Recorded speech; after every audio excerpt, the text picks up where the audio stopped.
फिर आपको करोड़ों लोगों को पर्चा करके पूरे पाकिस्तान को एक बड़ी जेल डिक्लेयर कर देना चाहिए। हम तुम्हारे साथ हैं। और बात करने दो।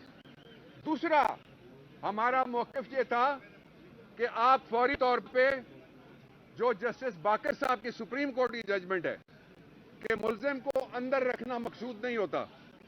एक तरफ जितने पाकिस्तान के बड़े मुल्जिम हैं, जिन्होंने शहरी मारे हुए हैं, कस्टोडियल कत्ल जिन्होंने किए हुए हैं, जिन्होंने जो मुआशी हिटमैन है पाकिस्तान को मुआशी तौर पे जिन्होंने कत्ल किया है, वो सारे उनको रिलीफ मिल रही है। मैंने कहा कलभूषण के मुंह पे कभी कपड़ा डाला? मैंने कहा कलभूषण को कभी हथकड़ी लगाने की हिम्मत की? कभी कलभूषण से पूछा तेरे पीछे मोदी है या नहीं है, तेरे पीछे रॉ है या नहीं है, तेरे पीछे एनडीएस है या नहीं है? इसलिए फवाद को भी और तहरीक इंसाफ का कोई भी कारकुन हो, उसको उल्टा लटका दिया जाए, सूली पे चढ़ा दिया जाए। इमरान खान के खिलाफ कोई बयान नहीं देगा इंशाअल्लाह। तीसरी बात जो बहुत इंपॉर्टेंट है वो मैं आपके सामने रखना चाहता हूं, वो ये है कि जो पर्चा किया गया है उस पर्चे में 124A और 505 में इस्लामाबाद हाई कोर्ट की 2 जजमेंट्स हैं। मैंने जज साहब को कहा कि जब सियासी जज को जरूरत थी तो हमसे नारे लगवाए जाते थे, मैंने नहीं लगाया बाय द वे, फवाद ने भी नहीं लगाया बाय द वे। नारे लगवाए जाते थे कि तेरे जानिसार आज ये बार की आजादी पे हमला है, सुप्रीम कोर्ट का वकील है। कहां है सुओ मोटो नोटिस? कहां है तहफ़्फ़ुज़ वकला? कहां है हमारी आजादी?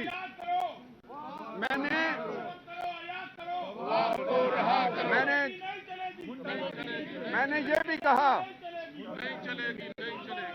मैंने ये भी कहा कि जज साहब मैं आया हूं तो केस चला है ना, फैसल आएगा तो केस चलेगा, प्रोसिक्यूटर आएगा तो केस चलेगा। अकेले कैसे आपकी आजादी हो सकती है? आप पहले वहां बैठ के केस सुनेंगे, फिर मेरी जगह बहस करेंगे, प्रोसिक्यूटर की जगह जवाब देंगे, वापस जाके फैसला करेंगे। ऐसा नहीं हो सकता। बार नर्सरी है अदलिया की। वकील कत्ल हो रहे हैं, फैसलाबाद में वकील कत्ल हुआ, पिंडी में वकील कत्ल हुआ, पेशावर में हुआ। लतीफ खोसा के बेटे को जो एएससी है, सिर्फ वकील नहीं है, उसके ऊपर गोलियां मारी गई। मैं कल लाहौर में था, मैंने उनसे पूछा तो वो अभी आईसीयू में है। तो जिनको कहा जाता है अदलिया की आजादी के लिए बाहर निकलो, उनकी आजादी का तहफ़्फ़ुज़ कौन करेगा? मैंने कभी नहीं बताया हमारे साथ क्या होता है या हमारे पास कौन आता है और हमें कौन क्या कहता है। इसलिए कि ये जंग हमारी जंग नहीं है, ये जंग आपकी जंग है। इमरान खान को क्या पड़ी हुई है? ये जंग है पाकिस्तान की। इसलिए तीसरी बात ये बहुत इंपॉर्टेंट है, वो ये है कि लोगों को धक्का मार के गद्दार और बागी मत बनाओ। पूरे पाकिस्तान को जिस तरह पहले फरमाइशी ड्रोन अटैक के जरिए से पाकिस्तान में बागी पैदा किए गए, अब चंद थानेदार हैं, उनका एक चीफ कार्टून है ऊपर जो बैठा हुआ है, जिसने पूरी दुनिया में हमें बदनाम कर दिया, भिखारी आजम। और उसके साथ चंद लोग हैं जो पाकिस्तान को डिस्टेबलाइज करना चाहते हैं। कल इंडिया 500 बिलियन क्लेम कर रहा था, कह रहा था हम दूसरी तीसरी बड़ी इकोनॉमी है। हम 4 बिलियन से नीचे गिर गए। कहां लेके जाना है पाकिस्तान को? क्या ये कोई डिजाइन है? क्या मुल्क में आईन है कि सुप्रीम कोर्ट के वकील के मुंह पे कपड़ा डालते हो? मैंने कहा ये फवाद है, ये गद्दार नहीं है। वो किसी ने कहा था कि संगो खिश्त मुकैयद हैं और सग आजाद के, जो पत्थर हैं उनके ऊपर पाबंदी है और जो दूसरे हैं सग, वो आजाद हैं। आखिरी बात मैं आपसे ये कहना चाहता हूं कि फवाद चौधरी ने अपनी पार्टी के लिए जो स्टैंड लिया है, उसमें एक स्टैंड मैं आपके सामने पेश करना चाहता हूं। वो ये है, फराज है, ये फवाद का भाई है और इसके सर से अभी तक खून रवा है। और ये बेशुमार बेशुमार ये कस्टोडियल टॉर्चर हुआ है। कस्टडी में लेने के बाद इसको मारा है। और ये उसकी बेगम बैठी हुई है मेरे साथ, उसकी बेटियां आई हुई हैं। तो ये पाकिस्तान में मैसेज दिया जा रहा है, पैगाम दिया जा रहा है कि अगर इज्जत है तो सिर्फ उनकी जो हमसे तनख्वाह लेते हैं उनकी इज्जत है। हम जो तनख्वाह के लिए टैक्स देते हैं हमारी कोई इज्जत नहीं है। और जो तहफ़्फ़ुज़ है सारे का सारा वो सरकारी खर्च पे ऊंची दीवारों के पीछे बैठ के साजिशें करने वालों को हासिल है। हम जो सड़क पे होते हैं अल्लाह के अलावा हम तहफ़्फ़ुज़ किसी से मांगते भी नहीं है। हम रोज आते हैं, रोज बाहर होते हैं, रोज हर तरह के हालात का सामना करते हैं। इसलिए मैं पूरे पाकिस्तान के वकीलों को, बार एसोसिएशन दर्जन से ज्यादा यहाँ मौजूद है मेरे पीछे, बार काउंसिल के नुमाइंदे भी मेरे पीछे मौजूद हैं। सुप्रीम कोर्ट बार इसको कंडेम कर चुकी है। हम सब मिलके इंशाअल्लाह अजीज पाकिस्तान में आइन को आजाद कराएंगे। ये सरजमीनें बेआइन है। मैं नहीं मानता कि मुल्क में कोई आइन है। आइन हो तो दुनिया का मुल्क बताएं जहां लीडर ऑफ द हाउस और लीडर ऑफ द ऑपोजिशन एक ही पार्टी के हों। वो कहता है मैं टिकट मांगूंगा, वो कहता है मैं टिकट दूंगा, वो लोटा बनता है और असेंबली चल रही। ये असेंबली है, 105 ये मजाक भी नहीं है, ये शुगल भी नहीं है। और गवर्नर, 2 गवर्नर आइन तोड़ रहे हैं मुसलसल। जो केस बना था जनरल मुशर्रफ के खिलाफ, वो क्या था? उसने एक सियासी जज हटा दिया, ये केस था। उसने को आइन को यूं नहीं किया, उसको इन्होंने वोट दिए थे सब ने। उसके खिलाफ जज हटाने का केस था। यहां बैठ के गवर्नमेंट कह रही है कि आइन में कहीं नहीं लिखा हुआ कि अगर गवर्नर इलेक्शन का ऐलान नहीं करेंगे तो क्या होगा। तो ये कहां पे लिखा हुआ है जज हटाओगे तो तुम्हें फांसी की सजा मिलेगी? आइन के आर्टिकल 6 की खिलाफ वर्जी हो रही है। दोनों गवर्नर आइन तोड़ रहे हैं, कौम को बगावत पे आमादा कर रहे हैं। लेकिन हम आइन के नीचे, कानून के नीचे, इस वक्त जो जज्बात हैं लोगों के और यूथ के, उनके और पाकिस्तान की सलामती के दरमियान एक आदमी है जो उसका तहफ़्फ़ुज़ कर रहा है, इमरान खान है। दरमियान में से शक नहीं, इसमें कोई शक नहीं। जिंदाबाद। सवाल जी लेडी।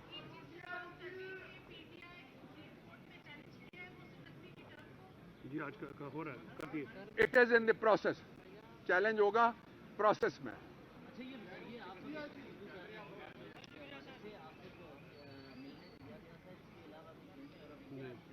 कहीं नहीं मिलने दिया गया। सुन लें, मैं जवाब देता हूं, मुझे कंडक्ट करने दें। आपने सवाल कर लिया। वकीलों को भी नहीं मिलने दिया गया। तहरीरी दरखास्त परसों से अदालत में पड़ी हुई है। मैंने आज जज साहब से 3 दफा इस्तेदा की है। मैंने कहा जज साहब आइन का आर्टिकल 10A पढ़ें। मैंने साथ कहा जो जर्नल पकड़ा जाता है वकील के पास आता है, जो जज पकड़ा जाता है वकील के पास आता है, जो जर्नलिस्ट पकड़ा जाता है वकील के पास आता है। मैंने कहा बदमाश भी आता है और शरीफ भी आता है। वो वाला शरीफ नहीं मैं कह रहा, वो भी आता है हमारे पास। आप हमसे मिलने ही नहीं देते। जो मेरा क्लाइंट है, मुझे सुबह 7:30 बजे पता लगता है कि ला रहे हैं फवाद को। मुझे फैसल ने बताया फोन करके। I was on the way from Lahore, यहाँ आ रहा था और मैं उठ के भागे भागे यहाँ पे पहुँचता हूँ। तो ये अदलिया पे भी मजाक है कि बाकियों के लिए जज बैठे हैं 9 बजे और फवाद के लिए किस वक्त अदालतें खुली। मैं तो समझता हूँ कि ये बार की आज़ादी है, उसके ऊपर हमला है। ये इंसाफ की आज़ादी के ऊपर हमला है। ये आइन के ऊपर, आइन तो अब ये आइन मुअत्तल है।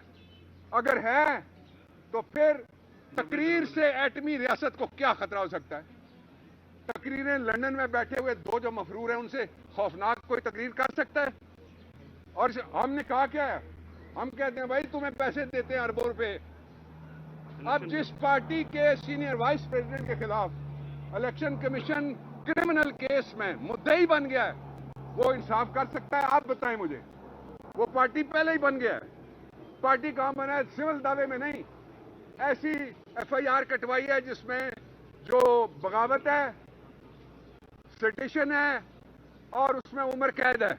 वो एफआईआर कटवाने का वाला कल मुझे कहे आपके खिलाफ कोई मुद्दई हो और वो कहे मैं आपसे इंसाफ करूंगा, आप मानेंगे? नहीं मानेंगे। डॉक्टर साहब, एक ऐसा सिस्टम कि जिस पर पीटीआई अदम एतमाद का इजहार कर चुकी है, पंजाब की कैबिनेट हो, केयरटेकर सीएम हो या फिर इलेक्शन कमीशन हो, इसमें आप लोग इलेक्शन कैसे लड़ेंगे? हम इलेक्शन ऐसे लड़ेंगे जैसे हमने लड़ा था इलेक्शन जिमनी। इलेक्शन हमारा इंशाअल्लाह अजीज जब भी होगा हम इनका धड़न तख्ता कर देंगे। मैं एक बात, आपने सवाल बड़ा इंपॉर्टेंट किया। इलेक्शन कमीशन की एक साबिक मेंबर को काबीना में केपी में शामिल किया गया है। मतलब क्या निकालते हैं आप बताएं ना, क्या मतलब निकालते हैं? एक ही मतलब निकलता है ना कि जब आप खिदमत करेंगे तो आपको ओहदे मिलेंगे, और जो झुकने वाले हैं उनको, जो पंजाब के अंदर जिसको दाखिला का महकमा दिया गया है, वो आप कभी देखें कि वो इतने से कुर्सी के आगे इस तरह झुका हुआ है कि वो कमान बन गया है, तीर जितना उसका कद है। कोई शर्म करो यार, किन लोगों को ला रहे हो और लोगों को कह रहे हो ये केयर टेकर है। ये केयर टेकर नहीं है, बेसिकली ये म्यूजिकल चेयर के चेयर टेकर हैं। चेयर इनको नहीं मिल रही। अच्छा डॉक्टर साहब, शरदार्थी रेफरेंस की बात आप कर रहे थे, तो क्या ये प्रपोजल है सिर्फ या इस कॉमनी तौर पर भी आगे जा रहे हैं इलेक्शन? शरदार्थी रेफरेंस नहीं है। इलेक्शन कमीशन के खिलाफ जो 209 है उसमें कोई आदमी भी जाके फाइल कर सकता है। मैंने पार्टी को एडवाइस किया है कि ये रेफरेंस बनता है, इसलिए कि जब वो ये कहते हैं कि पर्चा हम उस दफा के तहत कराएंगे जो फेडरल गवर्नमेंट कर सकती है, इसका मतलब यह है कि इलेक्शन कमीशन अपने आप को वफाकी हुकूमत का हिस्सा समझती है। 218(3) में वो सिर्फ इलेक्शन करा सकते हैं। Thank you very much. Thank you very much.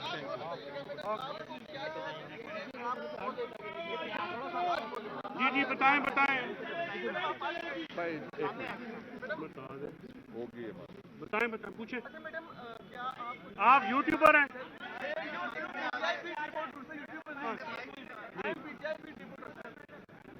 बोलो सवाल करो बच्चे। मेरा रास्ता दो पार हो गया कैमरा आपको। चले थोड़ा सा प्लीज, थोड़ा सा शॉर्ट एंड स्वीट। जी करिए जी सवाल।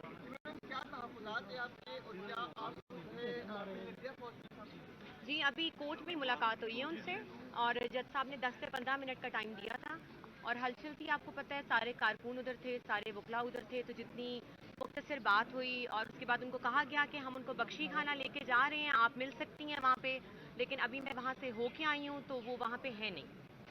तो we are waiting for the order कि क्या अभी ऑर्डर होता है, और अगर जुडिशल रिमांड दिया जाता है तो किसी किस्म का टॉर्चर बर्दाश्त नहीं किया जाएगा। हम इसकी मजम्मत करेंगे।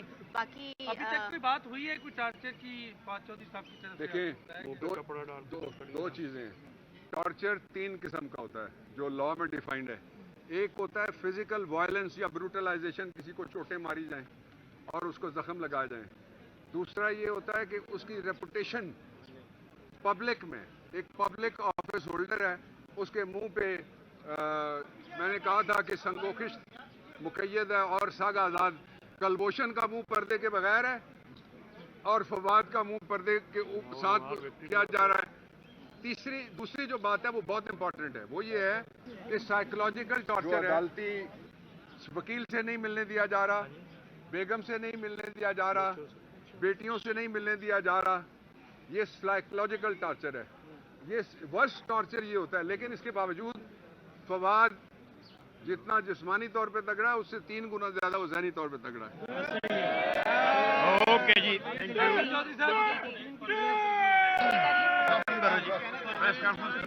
आपके वजीर आला थे सबका, आप भी बहुत ज्यादा वोट से बने, वो कह रहे हैं, हंस के जवाब दे रहे हैं कि उनमें से एक बंदे को तो चित्रोल हो गया और अभी रहते हैं, हुकूमत ना तोड़ दे। क्या समझते वो बयान आपको? देखो निशाना, एक मिनट फैसला, निशाना वो रखो जो जालिम है। तबसरों पे तबसरा नहीं हम करेंगे। माफी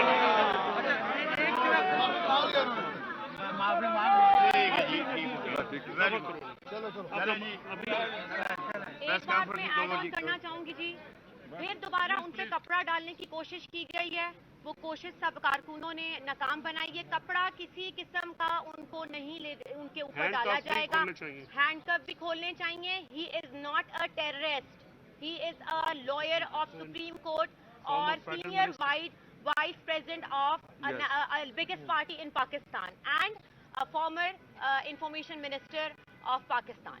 तो प्लीज लॉ मिनिस्टर भी जी थे वो, तो प्लीज किसी किस्म का टॉर्चर कपड़ा बिल्कुल नहीं डाला जाएगा, अदरवाइज हम इसकी मजम्मत करेंगे। Thank you so much.